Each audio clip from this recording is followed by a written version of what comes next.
आदाब नाज़रीन, आप सभी का इस्तकबाल है मुल्क की बात में। मैं हूं आपके साथ नेहा सिंह। खबरें शुरू करने से पहले एक नजर सुर्खियों पर। ईरान के खिलाफ जीरो यूरेनियम खनन की मांग पर फंस गया ट्रंप। रूस ने ईरान को न्यूक्लियर पर पेश की हिमायत। अमेरिका आया टेंशन में। मक्का मुकर्रमा में सालाना हज का हुआ आगाज। 10 लाख से ज्यादा आजमीन हज मक्का पहुंचे। मुसलमानों पर जुल्म को लेकर बोली जमात इस्लामी हिंद। तासुब की बुनियाद पर मदरसों में बुलडोजर कार्रवाई। लखनऊ में बकरीद से पहले मुस्लिमों ने डीजीपी से मांगी मदद। इस्लामिक सेंटर के चेयरमैन ने कहा परेशान नहीं किया जाए। हाईकोर्ट का शर्मिष्ठा पनौली को जमानत देने से इनकार।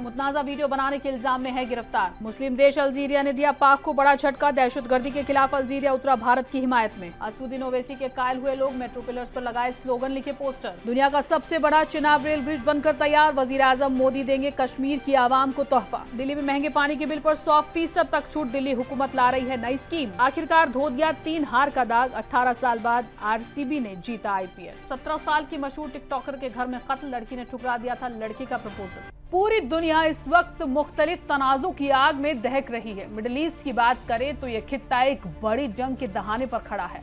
इसमें इस वक्त सबसे बड़ा तनाज़ा इजराइल हमास जंग और ईरान अमेरिका न्यूक्लियर डील है। डोनाल्ड ट्रंप के जीरो यूरेनियम खनन के हालिया बयान ने ईरान को ऐसा आग बबूला कर दिया कि अब खामेनेई ने फैसला कर लिया है कि अमेरिका से अब डील नहीं होगी। इसके बाद अमेरिका जो चाहे कर ले। इस कड़ी में रूस यूक्रेन जंग को लेकर पहले से ट्रंप के मुखालिफ पुतिन अब ईरान की हिमायत में उतर आए हैं और न्यूक्लियर डील पर ईरान को पूरा सपोर्ट पेश किया है। रूस ने अमेरिका की क्लास लगाते हुए वाजे किया कि ईरान को यूरेनियम बनाने का पूरा हक है। रूस की ईरान को इतनी बड़ी हिमायत ने अमेरिका इजराइल के होश उड़ा दिए हैं।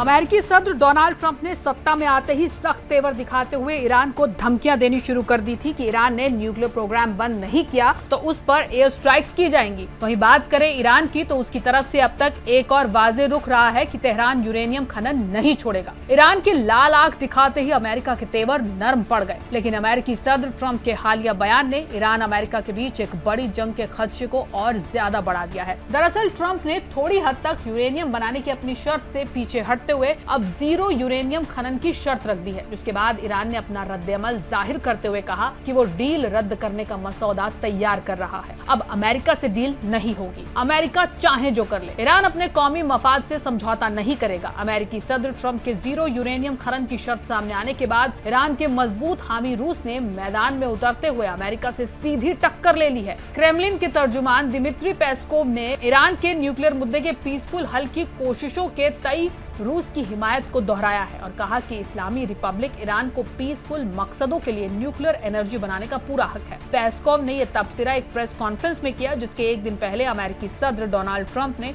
अपने ट्रुथ सोशल नेटवर्क पर एक पोस्ट में दावा किया था कि वॉशिंगटन किसी भी मुमकिन न्यूक्लियर डील के तहत ईरान को यूरेनियम बनाने की इजाजत नहीं देगा। ट्रंप के बयानों के बारे में बात करते हुए पेस्कोव ने कहा कि हम जानते हैं कि ईरान को peaceful energy, peaceful nuclear energy के इस्तेमाल का हक है। ये हर जगह होता है, दुनिया भर के सभी मुल्कों में। बेशक हमारा मानना है कि देशों को ये हक बरकरार रखना चाहिए। ट्रंप और नेतन्याहू के जरिए ईरान पर एयर स्ट्राइक्स की लगातार धमकियों और जंग के खदशे के बीच पुतिन के जरिए ईरान के न्यूक्लियर प्रोग्राम को इस तरह खुला सपोर्ट ये उजागर करता है कि रूस मिडिल ईस्ट में ईरान के साथ अमेरिका के खिलाफ एक बड़े दखल के लिए तैयार है। रूस की ईरान को हिमायत ऐसे वक्त में सामने आई है जब ट्रंप ने ईरान को खुले तौर पर यूरेनियम बनाने से रोकने का अज़्म किया है। रूस के सपोर्ट को अमेरिका के खिलाफ बड़ा कदम माना जा सकता है, क्योंकि दुनिया भर के न्यूक्लियर प्रोग्राम पर नजर रखने वाली एजेंसी IAEA ने पहले ही चेतावनी दी है कि ईरान के पास 9 न्यूक्लियर बमों के लिए काफी यूरेनियम हो सकता है। ऐसे में अमेरिका ईरान न्यूक्लियर टॉक्स ठप होने और मॉस्को के जरिए सालिसी की पेशकश के साथ दुनिया का न्यूक्लियर वॉर की तरफ बढ़ना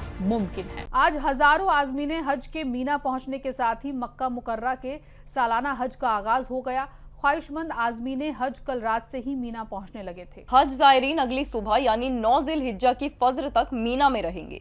फिर हज जायरीन अराफात की घाटी में जाकर हज की अहम रस्म वकूफ़े आराफा अदा करेंगे और वहां जुहर और असर की नमाज अदा करेंगे। इसके साथ ही शदीद गर्मी के पेश नज़र सऊदी हुकूमत ने कसम खाई है कि दर्जाए हरारत बढ़ने के बावजूद ये इनेकाद महफूज रहेगा। भीड़ भाड़ को रोकने की कोशिश में मक्का में इल्लीगली आने वाले सयाहों के खिलाफ सख्त जुर्माना लागू किया गया है। 1,55,000 रेफ्रिजरेशन टन की कुव्वत वाला कूलिंग सिस्टम मस्जिद में दर्जाए हरारत को 22 डिग्री सेल्सियस और 24 डिग्री सेल्सियस के बीच बनाए रखेगा। इसके अलावा सऊदी इंतजामिया ने हज ज़ायरीन के लिए एक एडवाइजरी जारी की है कि वे दिन के एक तय वक्त के दौरान अपने कैंपस के अंदर रहकर गर्मी से बचे।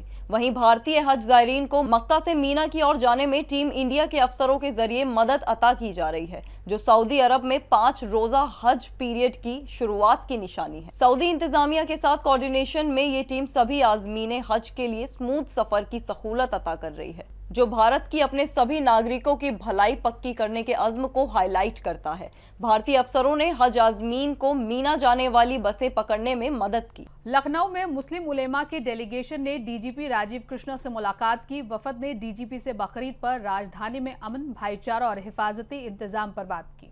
मौलाना ने डीजीपी को बताया कि ईद उल अजहा की नमाज 7 जून को अदा की जाएगी और कुर्बानी का सिलसिला 7, 8 और 9 जून तक चलेगा। उन्होंने डीजीपी को एक मेमोरेंडम सौंपा जिसमें त्योहार के दौरान हिफाजती इंतजाम पक्का करने की मांग की गई।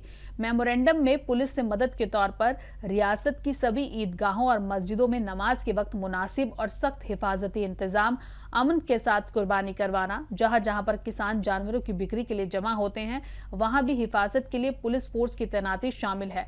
डीजीपी राजीव कृष्ण ने यकीन दिलाया कि सभी वाजिब मांगों पर अमल किया जाएगा। उन्होंने साफ कहा कि कानून के निजाम बनाए रखना पुलिस की पहली तरजीह है और किसी को भी कानून हाथ में लेने की इजाजत नहीं दी जाएगी। पद में मौलाना नईमुर रहमान सिद्दीकी, मौलाना मोहम्मद मुश्ताक, मौलाना मोहम्मद सूफियान, मुनीब अलवी और मोहम्मद कलीम खान शामिल थे। मौलाना खालिद रशीद फिरंगी महली ने बकरीद के मौके पर एडवाइजरी जारी की है जिसमें मुसलमानों से मजहबी फर्ज का पालन करते हुए कानून को पूरी तरह से मानने की अपील की गई है।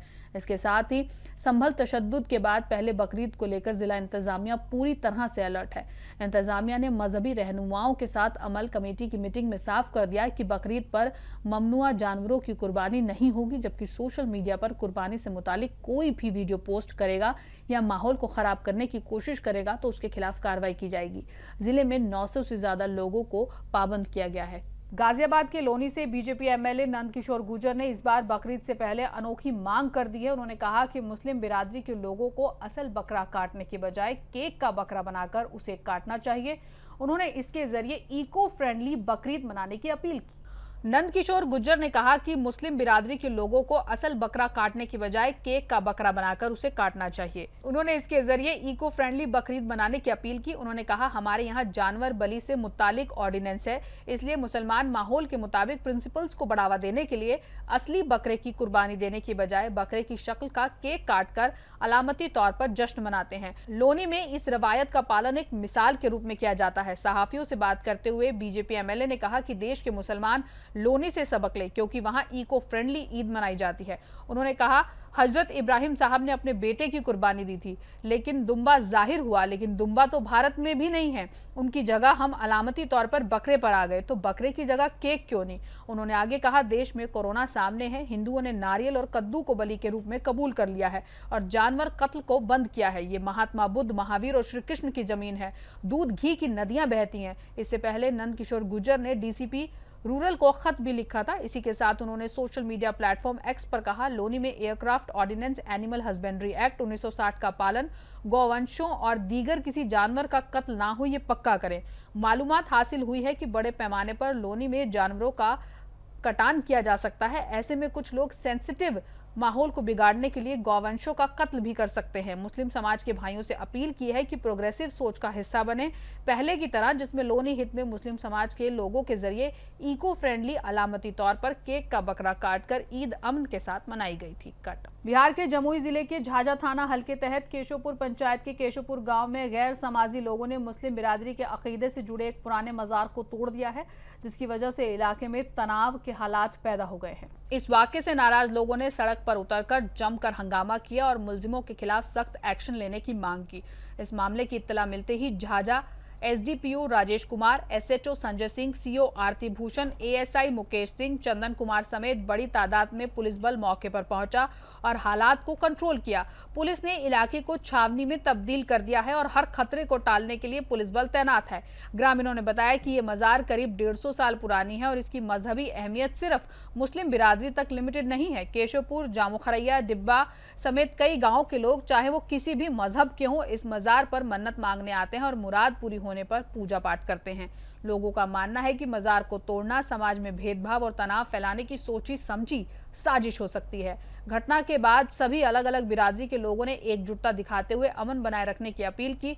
पुलिस की निगरानी में मजार के दोबारा तामीर का काम शुरू करवा दिया गया है, जिसे लेकर ग्रामीणों ने इंतजामिया की तारीफ की और भरोसा दिलाया कि इलाके में भाईचारा बना रहेगा। पाक ने बार बार ओआईसी और दीगर फॉर्म्स पर कश्मीर मुद्दे को उठाकर भारत को घेरने की कोशिश की है, लेकिन अल्जीरिया जैसे मुस्लिम मुल्क ने भारत का साथ देकर पाकिस्तान की कोशिशों को नाकाम किया है। दहशतगर्दी के मुद्दे पर पाकिस्तान को अलग थलग करने की भारत की कोशिशें रंग ला रही हैं। कई मुल्क पहले से ही दहशतगर्दी के खिलाफ भारत के साथ है। अब एक ऐसा मुस्लिम मुल्क भी भारत की सपोर्ट में आ गया है जो खुद पाकिस्तान की दहशतगर्दी से परेशान है। हम बात कर रहे हैं नॉर्थ अफ्रीकी देश अल्जीरिया। भारत और अल्जीरिया ने पाकिस्तान से ऑपरेटेड दहशतगर्दी के खिलाफ अपनी साझेदारी को और मजबूत करने का फैसला किया है। हाल ही में अल्जीरिया में इंडियन पार्लियामेंट्री डेलीगेशन के सफर के दौरान दोनों मुमालिक ने दहशतगर्दी के खिलाफ जॉइंट स्ट्रैटेजी और ताउन को बढ़ावा देने पर जोर दिया।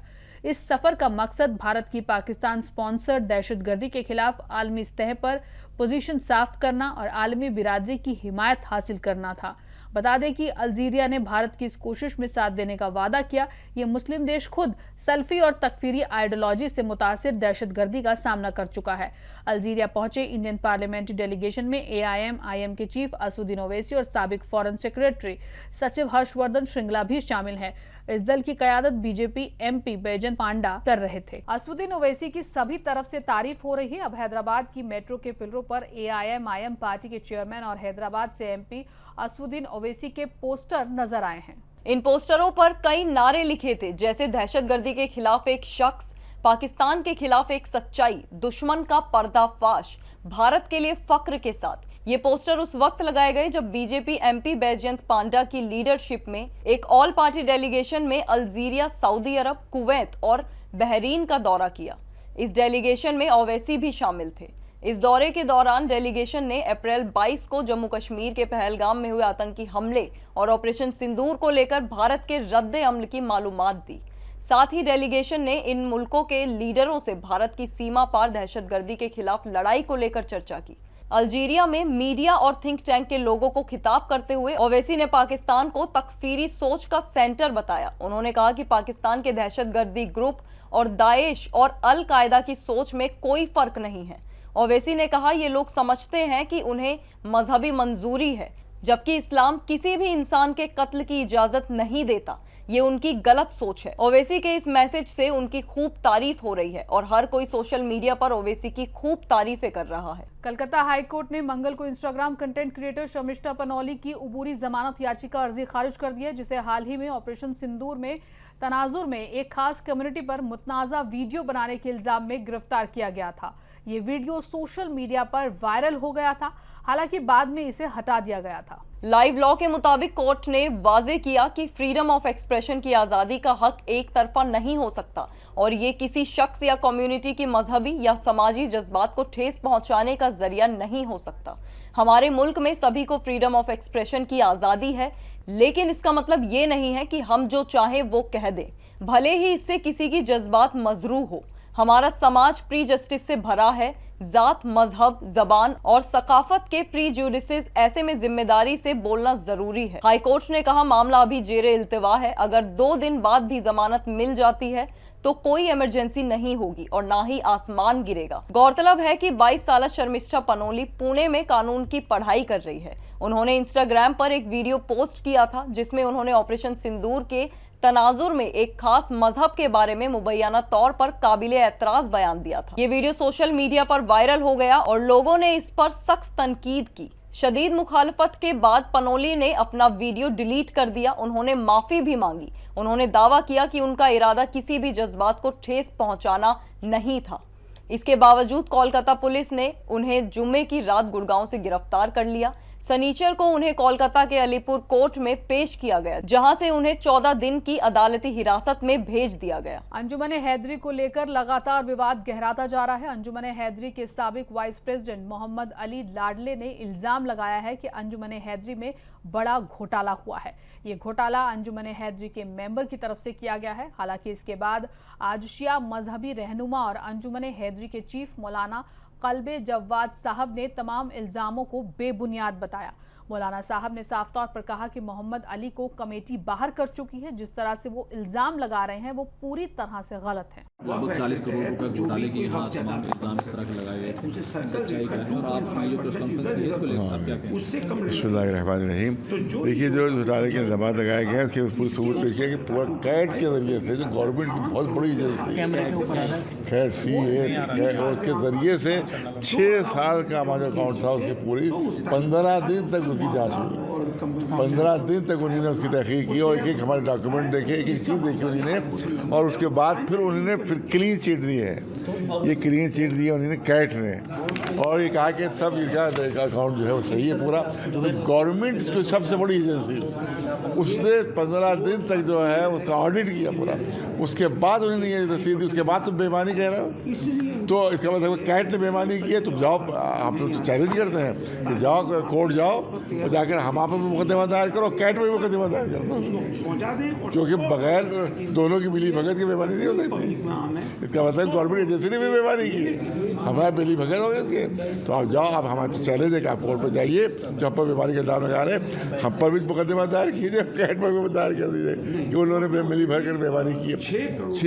6 साल का पूरा ये रिकॉर्ड पूरा मौजूद है, और तमाम जितने भी पेमेंट हुए थ्रू चेक हुए। कर्नाटक के चिकबल्लापुरा में 31 वर्षीय मुस्लिम मौलवी को 6 साल की बच्ची के साथ असमदरी के इल्जाम में गिरफ्तार किया गया है। पुलिस ने उसके खिलाफ सख्त protection of child from sexual offence act 2012 के तहत मामला दर्ज किया है। कर्नाटक के चिक्काबल्लापुरा जिले में एक मौलवी के खिलाफ 6 साल की बच्ची के साथ मुबैयाना जिनसी ज्यादती के इल्जाम में protection of children from sexual offences act 2012 के तहत मामला दर्ज किया गया है।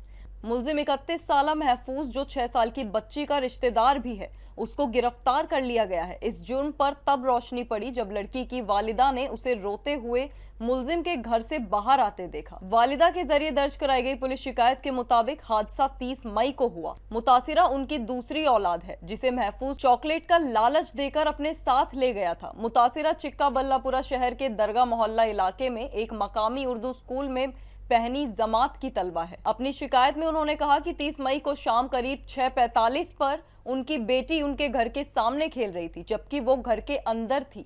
शिकायत में वालिदा ने कहा, थोड़ी देर बाद मैंने उसे नहीं देखा और उसे अपने साथ दरगाह चलने के लिए बुलाने के लिए बाहर गई। जब मैंने इधर उधर देखा तो मैंने देखा कि मेरी बेटी हमारे पड़ोसी महफूज के घर की सीढ़ियों से रोते हुए नीचे आ रही थी। मुतासिरा ने बताया कि मुलजिम ने बच्ची को बहला फुसला कर अपने घर बुलाया। इसके बाद वो बच्ची को एक कमरे में ले गया, जहां उसने बच्ची के साथ जिनसी ज्यादती की। पुलिस ने महफूज को इंडियन जस्टिस कोड 2023 की मुतालिक दफाओं और बच्चों के खिलाफ सेक्सुअल ऑफेंसेस के मुतालिक पॉक्सो एक्ट के तहत गिरफ्तार किया है। वजीर आजम नरेंद्र मोदी 6 जून को जम्मू कश्मीर की चिनाब नदी पर बने दुनिया के सबसे ऊंचे रेल पुल चिनाब रेल ब्रिज को कौम के नाम वक्फ करेंगे। ये तारीखी पुल न केवल कश्मीर घाटी को पूरे भारत से जोड़ेगा, बल्कि कारोबार, टूरिज्म और मुल्क को भी नई रफ्तार देगा। दरअसल चिनाब रेल ब्रिज को इंजीनियरिंग का एक जदीद करिश्मा कहा जाए तो गलत नहीं होगा। जम्मू और कश्मीर में मौजूद ये दुनिया का सबसे ऊंचा रेलवे ब्रिज है। ये ब्रिज पेरिस के मशहूर आईफिल टावर से 35 मीटर ऊंचा है और दिल्ली की मशहूर कुतुब मीनार से लगभग 287 मीटर ऊंचा है। चिनाब रेल ब्रिज नदी के तल से 359 मीटर की ऊंचाई पर मौजूद है। 272 किलोमीटर लंबे इस रेल ट्रैक में 1315 मीटर का ये bridge Udhampur Srinagar Baramulla railway link project का हिस्सा है। इस पुल की तामीर 1486 करोड़ की कीमत से की गई है। ये 266 किलोमीटर प्रति घंटे तक की हवा की रफ्तार का सामना कर सकता है। ये ब्रिज 8 शिद्दत के जलजले को सहन करने की कुव्वत रखता है। दिल्ली जल बोर्ड पेंडिंग पानी के बिलों पर बड़ी राहत देने की तैयारी में है। खासकर E, F, G और H श्रेणी के अनऑथराइज्ड कॉलोनियों में रहने वालों को बकाया बिलों पर 100% तक की छूट मिल सकती है। जिन लोगों का लंबे वक्त से पानी का बिल पेंडिंग है, उन्हें कॉलोनियों की कैटेगरी वाइज छूट देने के प्लान पर जल बोर्ड काम कर रहा है। ये मुमकिन है कि ई, एफ, जी और एच कैटेगरी की अनऑथराइज्ड कॉलोनियों में रहने वालों को बकाया बिलों पर 100% छूट मिले, लेकिन कमर्शियल और इंडस्ट्रियल कैटेगरी के कंज्यूमर्स को छूट के दायरे से बाहर रखा जा सकता है। इस पॉलिसी को जल बोर्ड अगली बोर्ड मीटिंग में पेश करने की तैयारी कर रहा है। जल बोर्ड अफसरों के मुताबिक मुतनाज़ा बिल वाले कंज्यूमर्स की तादाद में लगातार बढ़ोतरी हो रही है। पिछले 1 साल के दौरान ऐसे कंज्यूमर्स की तादाद में 4,22,000 की बढ़ोतरी हुई। इन पर जल बोर्ड का एरियर समेत करीब 6,000 करोड़ रुपए बकाया है। अफसरों का कहना है कि जिनके बिल पेंडिंग है उनमें से 70 से 80% लोगों की शिकायत यह है कि उनका बिल कंजप्शन से ज्यादा है। दरअसल जिस मीटिंग रीडिंग्स की बुनियाद पर इसे एवरेज बिलिंग की गई है वो रीडिंग भी ज्यादा है। कुछ लोगों ने पेंडिंग बिलों में ये भी कहा कि कोरोना काल के दौरान जब उनका बिल तैयार किया गया तब वो घर पर थे ही नहीं और पानी की खपत ही नहीं हुई। ऐसे में वो किस चीज का बिल भुगतान करे। पेंडिंग बिलों पर एरियर बढ़ते बढ़ते हजारों और लाखों में हो चुका है। ऐसे मुतनाज़ा बिलों के निपटारे के लिए ही जल बोर्ड एक नई पॉलिसी तैयार कर रहा है, जिसे अगली बोर्ड मीटिंग में पेश किया जाएगा। रॉयल चैलेंजर्स बेंगलुरु ने इतिहास रच दिया। 2008 से लीग में खेलने के बाद भी टीम अभी तक ट्रॉफी नहीं जीत पाई थी। विराट कोहली पहले सीजन से टीम का हिस्सा थे। बीती रात विराट कोहली और रॉयल चैलेंजर्स बेंगलुरु के लिए एक सुनहरा ख्वाब बन गई। 18 साल के लंबे इंतजार के बाद आरसीबी ने पहली बार आईपीएल का खिताब जीत लिया और इसके साथ ही विराट कोहली का सालों पुराना सपना भी आखिरकार पूरा हो गया। विराट पहले सीजन से आरसीबी के साथ हैं। इस तारीखी जीत के बाद विराट बेहद जज्बाती नजर आए। मैच खत्म होने से पहले ही उनकी आंखों में आंसू थे। विराट कोहली ने जीत के बाद सोशल मीडिया पर रद्द अमल किया। उन्होंने 4 फोटो शेयर करते हुए इंस्टाग्राम पर लिखा, ये टीम ही है जिसने इस सपने को पूरा किया। ये सीजन मैं कभी नहीं भूलूंगा। हमने पिछले 2.5 महीने दिल से खेले और हर पल का मजा लिया। ये जीत उन फैंस के लिए है जो हर मुश्किल वक्त में हमारे साथ खड़े रहे। ये जीत हर उस कोशिश के लिए है जो हमने इस टीम के लिए मैदान में दी। विराट ने आईपीएल की ट्रॉफी को भी मैसेज दिया। आरसीबी के साबिक कप्तान ने लिखा, जहां तक आईपीएल ट्रॉफी की बात है, तुमने मुझे 18 साल इंतजार करवाया, लेकिन अब जब तुम्हें उठाया और जीत का जश्न मनाया तो लगा कि ये इंतजार वाकई खास था। आरसीबी पहली बार 2009 में फाइनल में पहुंची थी, तब उसे डेक्कन चार्जर्स के खिलाफ हार मिली। फिर 2011 में चेन्नई सुपर किंग्स ने आरसीबी को खिताबी मुकाबले में हराया। 2016 सीजन में आरसीबी शानदार फॉर्म में थी। फाइनल में उसे मजबूत दावेदार माना जा रहा था। टीम एक वक्त जीत के काफी करीब भी पहुंच चुकी थी। इसके बाद भी सनराइजर्स हैदराबाद से हार मिली। इसके बाद टीम की खराब फॉर्म शुरू हो गई। 2020, 2021, 22 और 24 में टीम प्लेऑफ में पहुंची, लेकिन एक बार भी फाइनल में नहीं पहुंच पाई। पाकिस्तान की एक 17 साल की मशहूर सोशल मीडिया इन्फ्लुएंसर का उसके घर में गोली मारकर कत्ल कर दिया गया। जिस लड़के ने उसको कत्ल किया है वो कई बार उसे प्रपोज भी कर चुका था। लड़की के मना करने पर शख्स ने उसे गोली मार। पाकिस्तान की राजधानी इस्लामाबाद में एक 17 साल सोशल मीडिया इन्फ्लुएंसर सना यूसुफ का उनके घर में गोली मारकर कत्ल कर दिया गया। पुलिस के मुताबिक सना के टिकटॉक पर 7.4 लाख और इंस्टाग्राम पर लगभग 5 लाख फॉलोअर्स थे। ये पाकिस्तान में पिछले 5 महीने में किसी खातून सोशल मीडिया इन्फ्लुएंसर के कत्ल का तीसरा मामला है। हादसा इस्लामाबाद के सेक्टर जी 13-1 में हुआ। पुलिस के मुताबिक मुलजिम की पहचान उमर हयात उर्फ काका के तौर पर हुई है, जिसे मंगल को फैसलाबाद से गिरफ्तार किया गया। मुलजिम भी एक टिकटॉकर है और उसने कत्ल करने का जुर्म कबूल कर लिया है। रिपोर्ट के मुताबिक उमर हयात सना से मिलने उनके घर आया था। बातचीत के दौरान उसने सना पर 2 गोलियां चला दी, जिससे सना की मौके पर ही मौत हो गई। हादसे के वक्त सना के परिवार में से सिर्फ उनकी खाला घर पर मौजूद थी। सना की खाला ने पुलिस को बताया कि सना और मुलजिम के बीच पहले बातचीत हुई थी, जिसके बाद उसने बेरहमी से उसे गोली मार दी कि हमलावर ने सेना को कई बार प्रपोज किया था। पुलिस का कहना है कि हमलावर ने सना को कई बार प्रपोज किया था, लेकिन उसने हर बार उसे मना कर दिया। हमलावर मैट्रिक पास और बेरोजगार है और बेहद गरीब परिवार से आता है। पुलिस का कहना है कि सना ने 29 मई को अपना जन्मदिन मनाया था। उस दिन भी कातिल सना से लगातार मिलने की कोशिश करता रहा। वो उसके घर भी पहुंचा था और 7 से 8 घंटे तक वहां घूमता रहा, लेकिन सना से उसकी मुलाकात नहीं हो पाई। सना की मां ने मुलजिम के खिलाफ पाकिस्तान पैनल कोड की दफा 302 के तहत हत्या का मामला दर्ज कराया है। गौरतलब है कि हाल के महीने में पाकिस्तान में महिला सोशल मीडिया इन्फ्लुएंसर्स के कत्ल के हादसे बढ़ रहे हैं। हाल ही में पंजाब के खुशाब जिले में एक खातून टिकटॉकर को उसके चचेरे भाई ने मार डाला था। फरवरी में पेशावर में एक दूसरी खातून टिकटॉकर अपने घर में मुर्दा पाई गई थी। नाज़रीन, मुल्क की बात में आज के लिए बस इतना ही। मुझे दीजिए इजाजत। आदाब।